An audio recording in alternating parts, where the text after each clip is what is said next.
I'm back. Gonna do a full mechanical. I'll do the 4-wheel drive real quick. We'll go a test drive, start it up. Obviously, I'll have to be started for all that.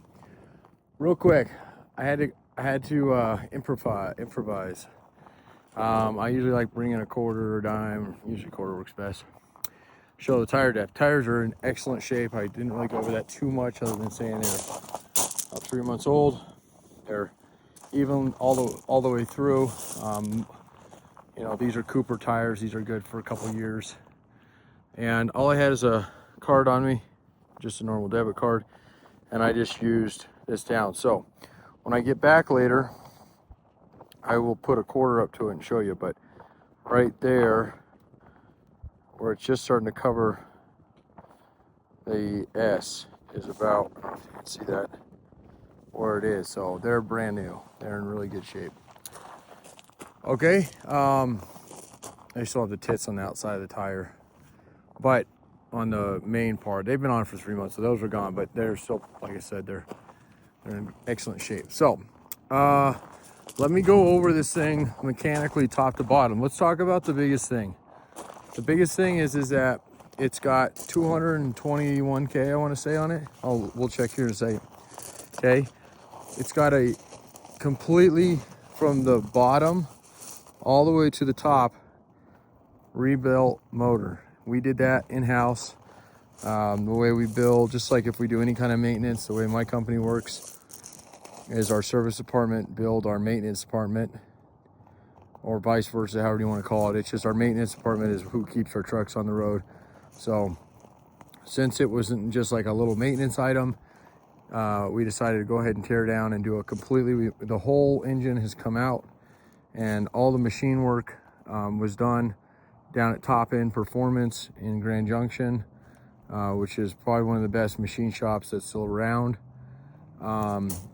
Crank was machined. We actually replaced the cylinder heads on it. The other ones, it was just hard to tell what we were having issues with, and the reason we even did this, well, there's a couple reasons, but main issue was, besides COVID happening and having a ton of time on our hands, was I just didn't have a ton of power going over the passes. Now, we live in Grand Junction, Colorado, okay? Basically the high mountain desert, which is why nothing rusts out here. Excuse me. We are 240 miles west of Denver, okay? And about that direction. You can see where I point. Not that you know anywhere where we are, but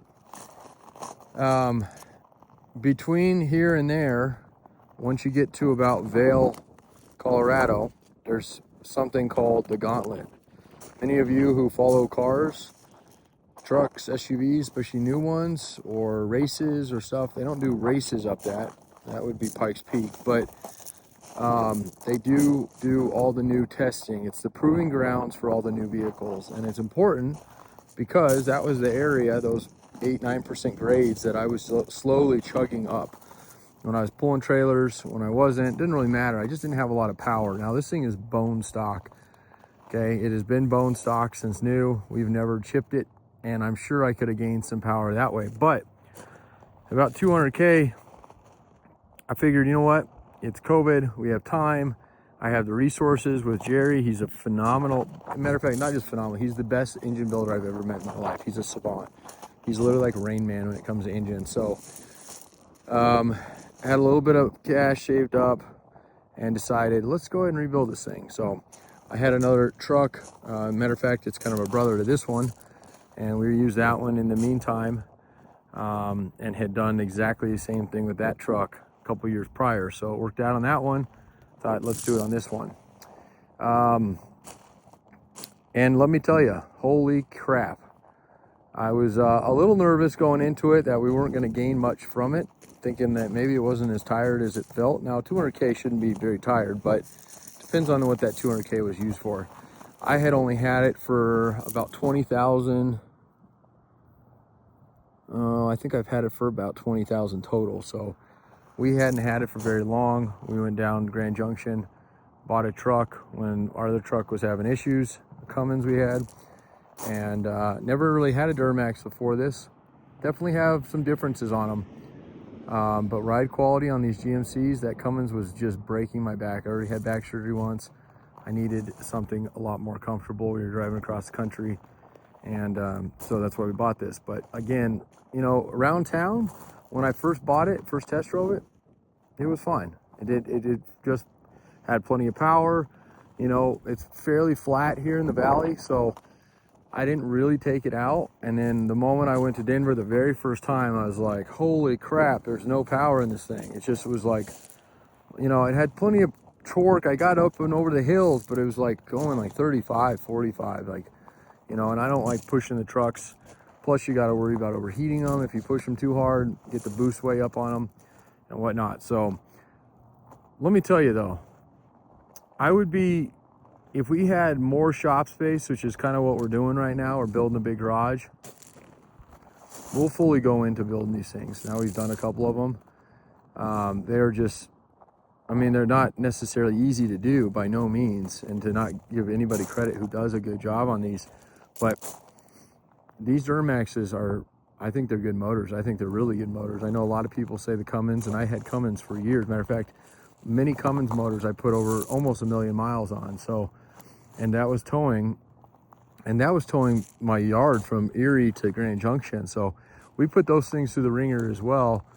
And on those Cummins, I pulled some real heavy loads over the hills. The biggest thing that I can tell you that I loathe about Chrysler, and I sell Jeep products, so I can say that they're not even Chrysler anymore, they're Fiat now, but is the fact that they are absolute piles of shit when they come to the transmission. And these GMCs with that Allison, hands down, if there was one thing I would actually rather have in a truck, if I had to pick an engine over a tranny, after owning a tranny like an Allison on an automatic, it's the way to go. Now my Cummins, I got around that issue because I had manuals in them. I wasn't a huge fan of the NV5600, but I loved the NSGs. I know people are kind of to each his own on those, but I personally have had those trucks and pushed those. Except as you get older, and not just older, just still you deal with BS traffic and clutches suck. So this thing, plus towing, especially going downhill and stuff with the way the braking works in these things, the engine brakes and stuff, this by far is a better experience to drive all the way around. So I'm very happy with that overall. So again, going back to the motor, so not only did we have the motor completely rebuilt, but we replaced the injection pump. We sent it off to, I think it was and I'll have to look it up. We have the receipts, but I believe they're an outfit out of Utah. I want to say it's Gillette. It's not. It's a big name. It's not the name. I can't remember off the top of my head. Anyway, I'll just get to that information when I put the ad up. But we sent the injection pump in while we were doing machine work on it. I had that tested as well as all the injectors, and they all came back. Okay, they're working, but they could use to be replaced. So super expensive to do all that, but we did it. We did it with all OEM parts. Nothing, no crap, no Chinese, no rebuilt, all new stuff went back into this. So all Bosch. I believe Bosch is the company for the pumps and injectors, but I'll verify that for you as well. And that's about it. Tranny was serviced, and it's great. It doesn't shift. It shifts absolutely perfect. Tranny was serviced about 5,000 miles after we started running and driving this truck and using it. And I was excited. I was anxious. I was excited to get it over to Denver because I wanted to see how it was going to do over that section. And again, I don't know if I went over the proving grounds. I know I talked about that a little bit, but it's essentially from Vail to Golden, Colorado. You can look it up. You can look up Vail or Gauntlet, I-70 Gauntlet, proving grounds, and you'll find just a bunch of things. A lot of times when you go up there, especially when they're starting to release new cars for the year, they have them all camoed out, and they're pushing them to the max. So I didn't obviously want to push this thing to the max just after a rebuild just quite yet. I wanted to make sure we properly got it broken in and whatnot. But once we did, and I felt comfortable, I went up there. I did it first without a trailer just to make sure it was going to be okay. You know, you always get kind of nervous when you do stuff like that. But it was more than okay. Cruise up the passes, absolutely no problem. Cruising at highway speed. and even pushed it a little bit going up Eisenhower 75, and it just kept on asking for more, which I was just absolutely tickled. The heat, just as another cool little thing. Again, if you know diesels, they like to, if you start pushing boosts, you'll oftentimes just start heating them up. Not only was I up there in the boost hauling butt up that, but this thing was pegged at 175, 180 degrees the entire time. Now, again, I wasn't towing. I had a little bit of weight in the back. I like to roll with a little bit of weight. I don't know if I mentioned earlier, but it's got heavy duty springs in the rear and it's stiff. So if you're not planning on towing with this guy or putting a camper, this would be ideal for a truck camper where it sits, because it's got oversized springs in the rear, overload springs, whatever they call them. And boy, it won't squat at all. You'll be very impressed. You could throw bags on it to get a little bit more stability out of turning and stuff. Holy crap. Like some bird migration going on, it looks like.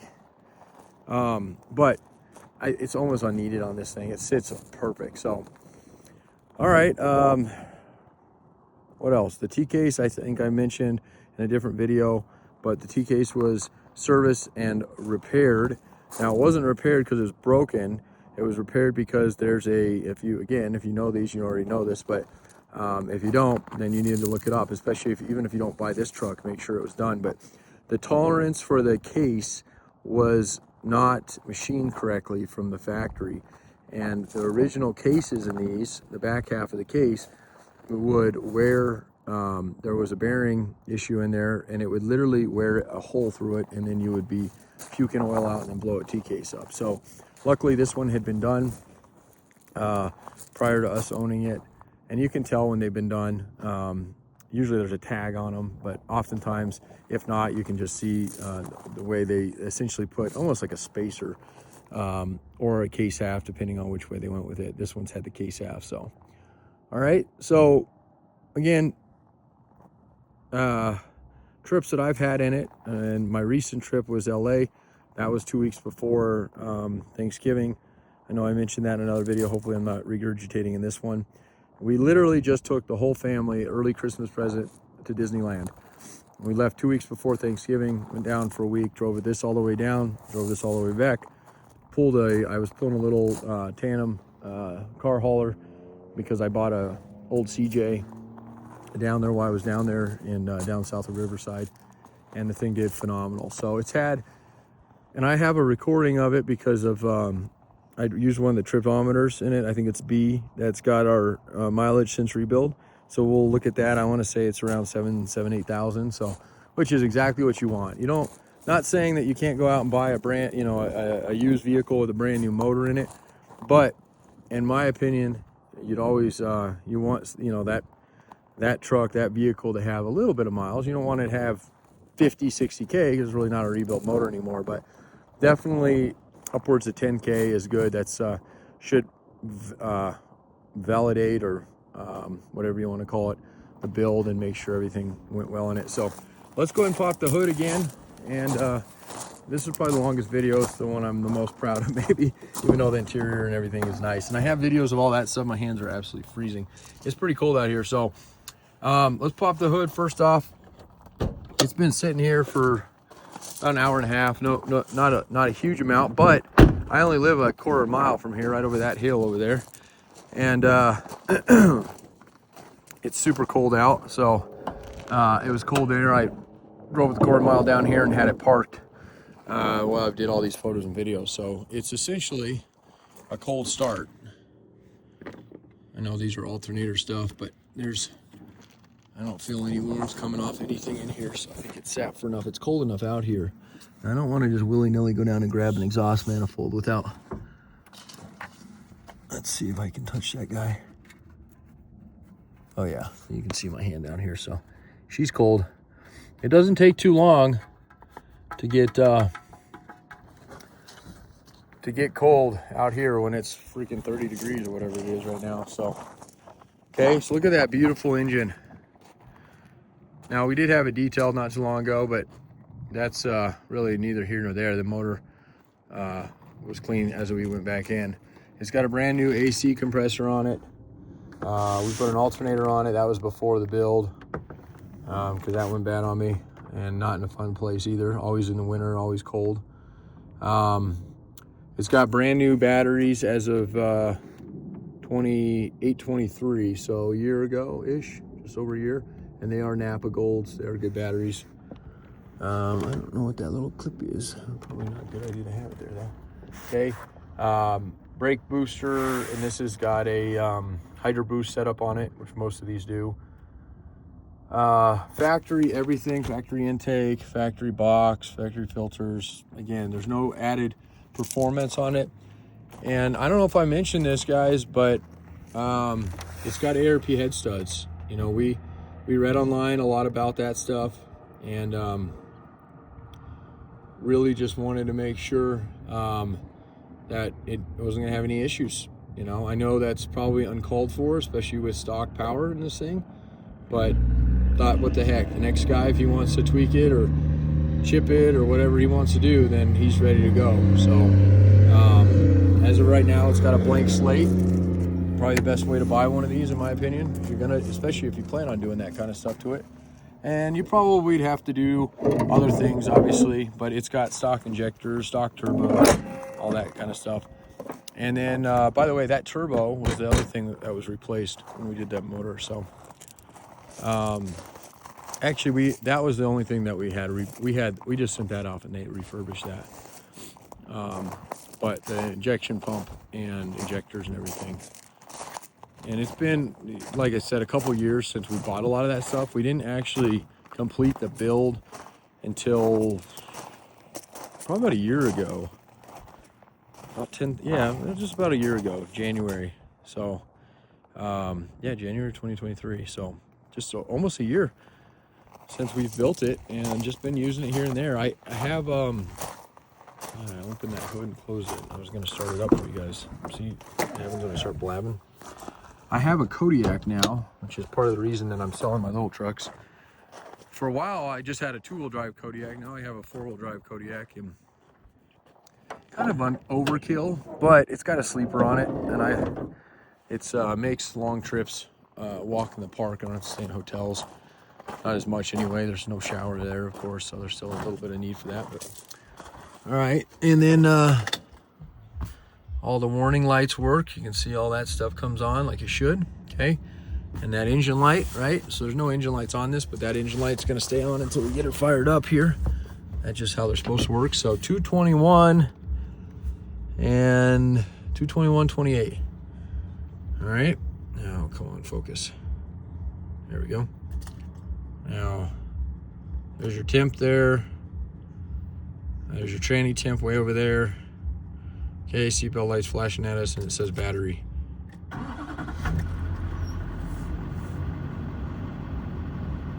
Okay. The seatbelt light's gonna probably continue to flash at me until I buckle up here. Look at that oil pressure. She's a little cold, so that'll drop down a little bit when she gets warmed up here. But let's go look at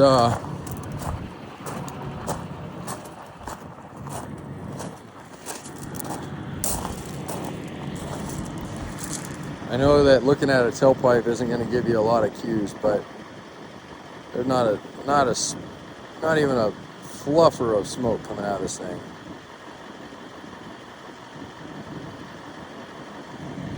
And yes, I would drive this back to Cali, Florida, New York, Maine, Alaska, Canada, South America without any problem whatsoever.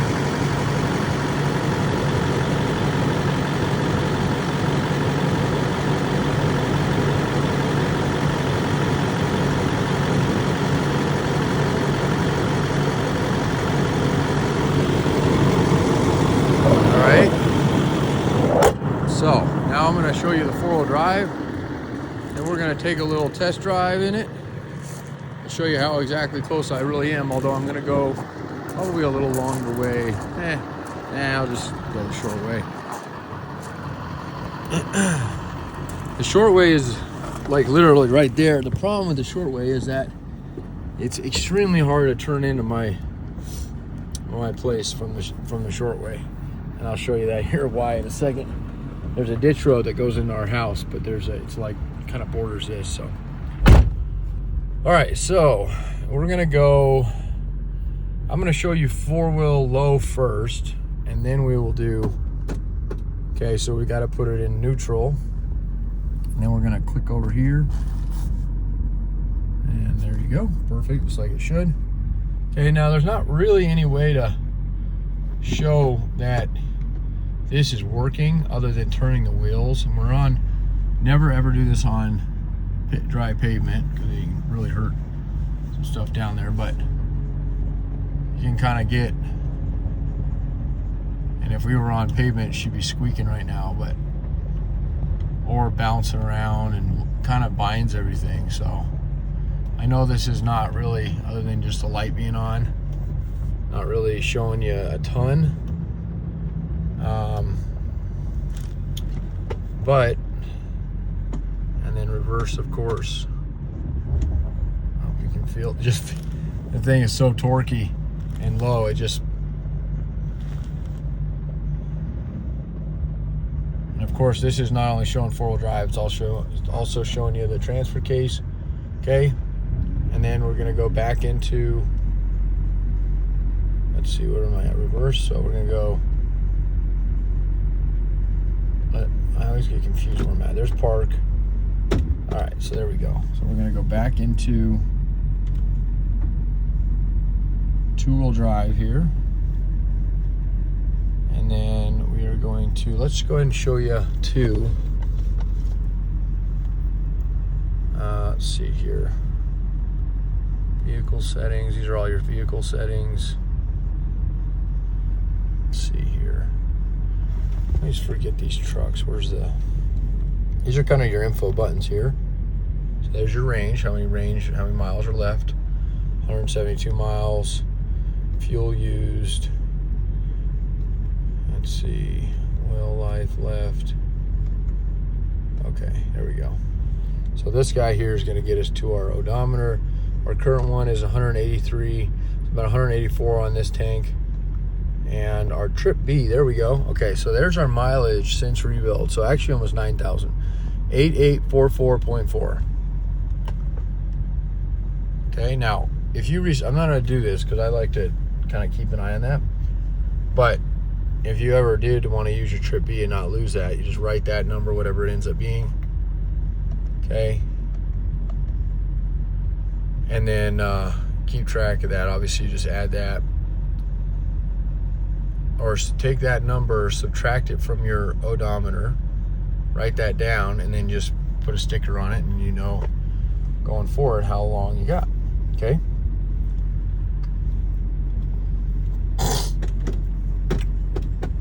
Okay, so now we got that out of the way. Now we're just back in 2-wheel drive. Okay? And then shift on the fly, just like normal. Again, you want to be on, it's kind of the same rules, don't want to be on pavement. So, and there's pavement up here, so I don't want to get on that. I'm just going to stay on this gravel so we can.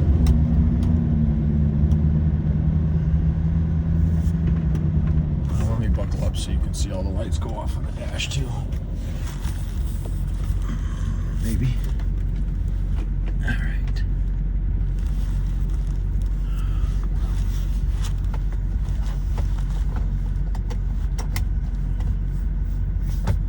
All right, now we will go back into 2-wheel drive. Let's put that guy there.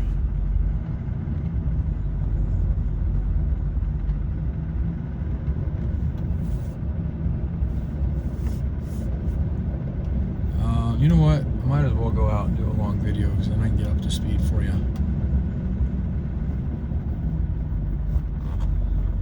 So, plus we'll get her. She's still pretty cold. Tranny's still showing. So it's kind of nice seeing all the gauges work. So instead of going right here, we're gonna go left. This is gonna take us down by Escalante, if you know this area. If you don't know this area, this is an absolutely beautiful part of our state. This is called the canyon, kind of the beginning of the Canyonlands. So I'm not gonna get too crazy on this road because it is a bouncy road. But I'll show you we'll get out on 50. 50 is a little bouncy too, but this road is really, you can just see these big old potholes, and then even there's a lot of gravel companies over here. I wonder if they would be interested in selling that. I should ask them that. That thing looks like it's in pretty good shape. We've been looking for a storage. I don't know if anybody's here right now. My customer actually runs this place. It's a big gravel pit.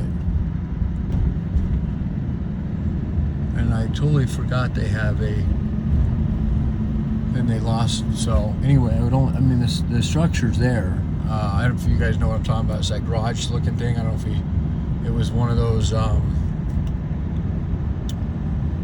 kind of like the counties use them a lot to hold sand to keep it dry, but we kind of need one for the yards. Don't quite have the full money for the building that I'm trying to save up for right now. Look how smooth this thing is. Oh, I gotta pay attention to my driving. So we're getting our temp up there. That's what we want there. And the tranny's not going to do much for it. It's not going to heat up because it's just, we're not really working this thing. When I tell you guys the trannies in these things are not as good as they come, I'm not kidding. This is an absolutely amazing transmission. Got a car coming in a pretty tight turn up here, so I'm going to try to give it some pay her attention. Man, this road, it's gotten worse since I last been down here.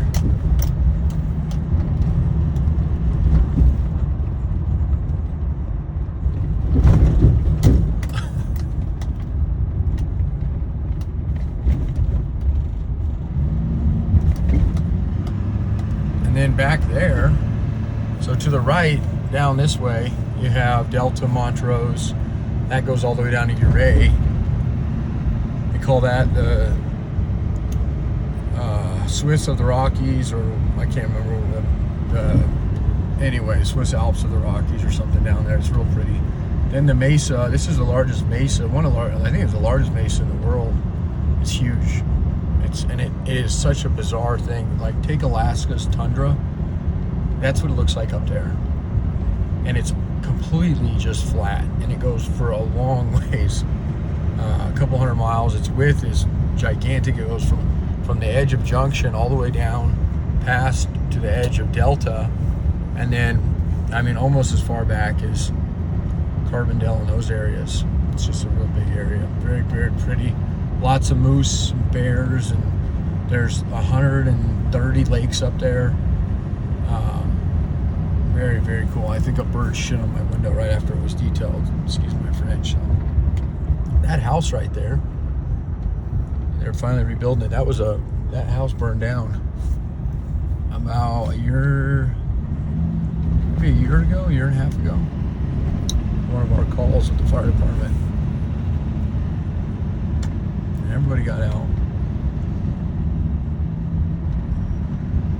And it was one of those things that just went up real quick. Before we even got there, it was almost gone. I mean, the structure was there, but the outside, the inside, everything was. And we're gonna go over the Gunnison. Can we go over the Gunnison here? No, we don't. The Gunnison's to the right of us. The Gunnison River to the right of us. That actually obviously comes out of Gunnison, Colorado. That's actually where I grew up. And a really cool, pretty railroad that runs alongside there. Although I don't believe there's any passengers on that section of the tracks. Now, if you go down a little further south of where we're at, down to that Uray area, Silverton, Durango, there's a Durango Railroad, historic railroad. There's also one kind of by Denver. The one by Denver is just a little loop called the Georgetown Loop. The one down south is like a full-blown adventure. It's like I think you can do it in a day, but it takes all day to go down. It may even take two, I'm not sure. It's been a long time since I've been on it. My grandparents. All right, so this is Gateway. I always call it the Gateway turn, 141. This is 141. It goes back to Gateway, Colorado, Nuclear, Natarita. Very cool, very pretty. And actually, you can actually come out in Moab down there. There's a couple different ways to go. In the summer, there's a pass you can take over. We dirt bike down that. So Okay, I'm just seeing if we can get her. The tranny's still cold, so not that that matters, but that's about the temp where she sits all the time. Even when I went over, so I didn't really finish that story. I went over the gauntlet, did that, you know, real pleased with it. Went and hooked up my trailer. Still not a huge trailer, but, you know, a little weight on it. And took her over and see what she did, so. All right, so let's just open her up here.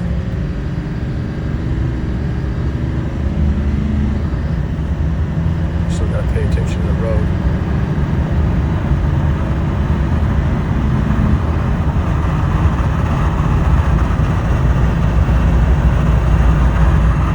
This is only a 65. So, okay, temp over there.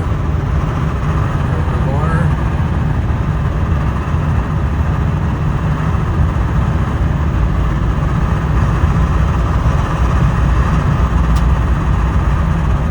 I don't want to go too fast out here.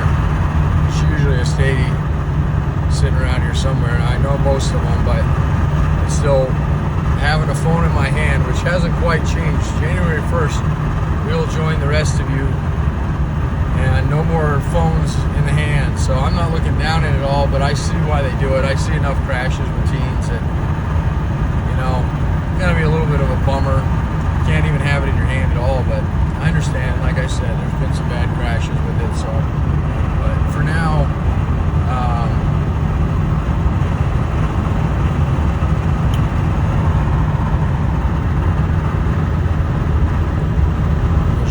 still going to go over a little hill here. Sorry, this is so bouncing around here. It's a little hard to make sure I keep focus on everything. I thought that was a cop sitting there, actually. So, we were filming right down there.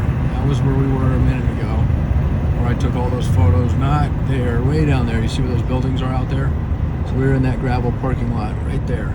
I just want to give you a reference just to show you exactly how close my house is. If we would have gone the back road, we would have gone over to the left of me. There's a road over there. We call it the landfill road. There's the temp coming up a little bit on the tranny. Again, it's not going to do much right now. We're not really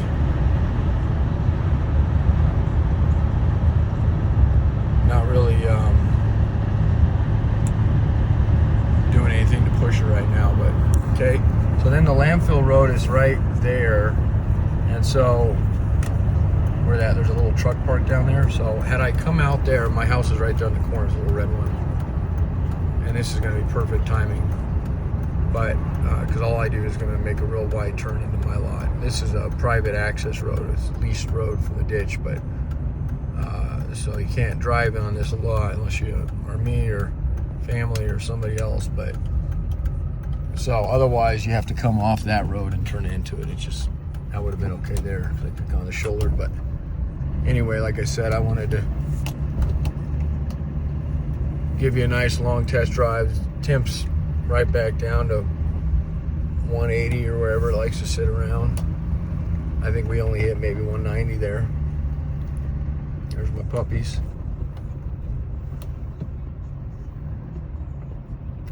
And then I got to go do some yard work. Move a semi-trailer. Which is one of the reasons I like having those Kodiaks, because they do the big stuff for us and the little stuff. But they're overkill for everything else. I realize that. It's cheaper keeping one of them going than it is to, well, I actually have two of them, but than it is to have 4 trucks, which is what we have right now. So I'm going to get rid of this guy and probably my other short bed as well. We'll see though. I usually don't show myself, but it's always nice to put a face to the name. So I appreciate you guys watching and hanging out with us today. Best way to do your research other than just what I provide you here is look at the company we have, the company I own. It's Jeeps Unlimited Parts Breakers. We have a little over 7 acres out here. Tons and tons and tons of Jeep stuff. That's mainly what we do. Occasionally we'll do a truck, but mainly Jeeps. And a lot of them are the rare ones. We got some really neat rare ones right now. We're even building a couple, so. All right. Thanks, guys. Merry Christmas. Have a great, happy New Year. And as far as transportation goes, since I'm pretty versed in that, I ship a lot of vehicles in. I can help you do that. I might even be able to bring it out to you. And if I could do it with a trailer, I could make us some deliveries on the way out. But that just depends. January marks our busy time of year, so that window is going to be kind of slim for me, but I can definitely get it on a truck. And then the other thing you can do is out that window. Let's see if we can zoom in here. Maybe. This is a new iPhone, so I'm trying to learn everything. Oh, let's see. Oh, this thing is not like what I'm doing right there. Here we go.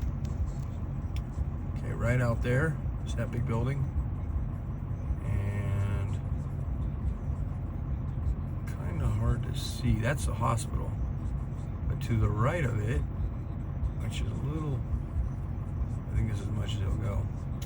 Anyway, out there where it looks like it's almost smoggy, which it's not. It's just this zooming is way out there. Anyway, that's our airport. Little regional airport, but there's some big people that fly in there. And the other airport you can look at if you wanted to fly in and drive it home would be Montrose. And they have Delta and a few other big airlines. And then we have Rifle.